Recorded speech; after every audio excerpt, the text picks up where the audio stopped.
Hello, sportsmen. Last weekend was the 4th of July. This weekend we're using to get ready for the outdoor fair, which comes up the following weekend, July 17th and 18th at the Livingston Conservation Association in Brighton. Demonstrations and answering questions live and in person. Stay tuned. I'll introduce you to some of these folks on this edition of The Practical Sportsman. Now, there was another muzzle loader that made a big hit at the fair. There's a man with his Canon, his homemade Canon. And we're not talking about a piece of optical equipment either. Not like this is Dominic Troya. How you doing? Long time friend from way back in the film days. I had no idea you were into homemade guns. Well, I've always liked guns since I've been that big. Huh. Well, tell me about this thing. This barrel, where did you get the barrel? It's cold roll steel from a steel mill. I just had them cut it to size and that was it. You mean it wasn't a barrel that was drilled? No, it's a cold roll steel.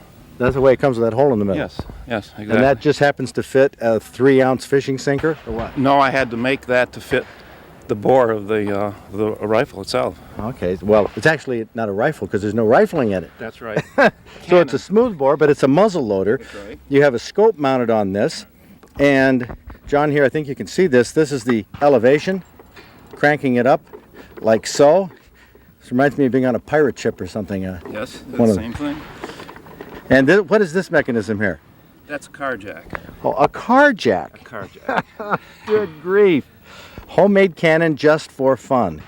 Well, see, it was made that way because you get a better up and down movement. Mm-hmm. Before I had it with these holes in here, it was too coarse and not accurate enough.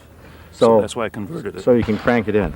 Okay, well, you're going to go ahead and load this baby? Yep, whenever you're ready. Yeah, we're ready right now. Okay. We have a crowd here waiting. Okay. We'll see the father-son team load this baby. Okay. Oh, pretty cool. Those are the fuses. Right. Oh, yeah. And put the fuse in. You put the fuse in first? Well, I guess you need to because you put the powder down. You have to do that, right. Now, then we got the powder charge in here. Mm-hmm. And we got the bolt inside here. Alrighty. Well, I'll hold this. You want to put the powder? How? Yep, that's what we're going to do next. How do you put the powder in here? You can't tilt it up? No, this is what we do. We pull the rod out. Oh, load it. I fill this up here first. And that's the end of the ramrod? Yes. Okay. It's already measured Uh-huh. as such, okay? Okay. 220 grains. 220 grains of black powder? Right. And tip it down.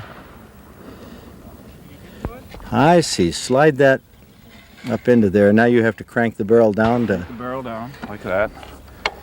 Just loosen the powder inside the barrel. Excuse me. Mm-hmm. There. The barrel is loaded, the cold rolled steel, and now essentially a fishing sink, modified fishing sinker. What, the 72 caliber? Is that what this is? 72. Yeah, about 72 caliber, 1-inch bore. You wrap it in a little, it looks like one of your old t-shirts. It is. It is. A little piece of that. And then what kind of grease is that? Just bearing grease. Wheel bearing grease. Huh.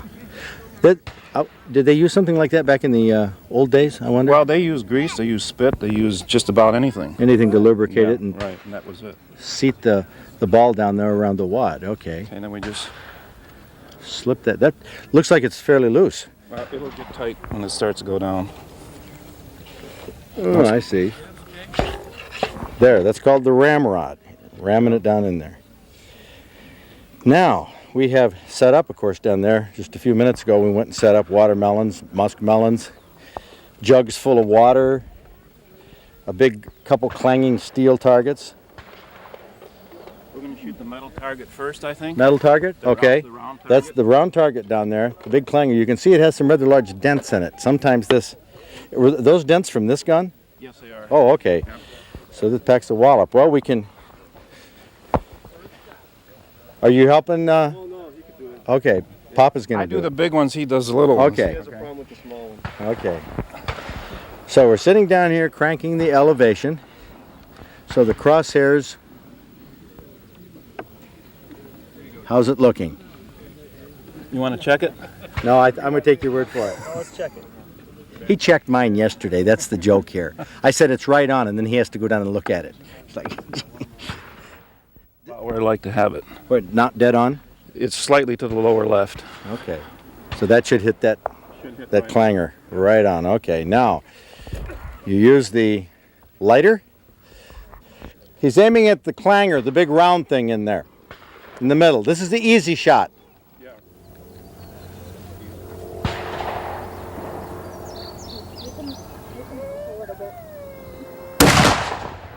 Whoa! Yeah, it hit it. Check this in slow motion. With the high-speed camera shutter, you can actually see the lead ball bounce off the metal target to the right. That's called ricochet. Now, it doesn't go far, but that's why nobody is allowed to stand close to these targets. Now, these kind of targets are probably the most fun to shoot right here. Dominic Troya cuts the bottom off of a muskmelon so he can set it on top of a watermelon. Dominic Troya Jr. does the sighting.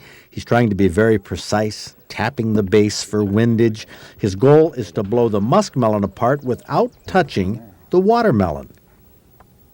Oh, he got it. All right! What a guy! What a guy! Oh, that's a heck of a shot. Dominic will be at the fair next weekend as a part of our shooting show, which is a spectator event we'll put on several times each day. If you want to participate in shooting, you can shoot fun clays with a shotgun. Now, all sorts of people show up for that. Oh, see, I missed.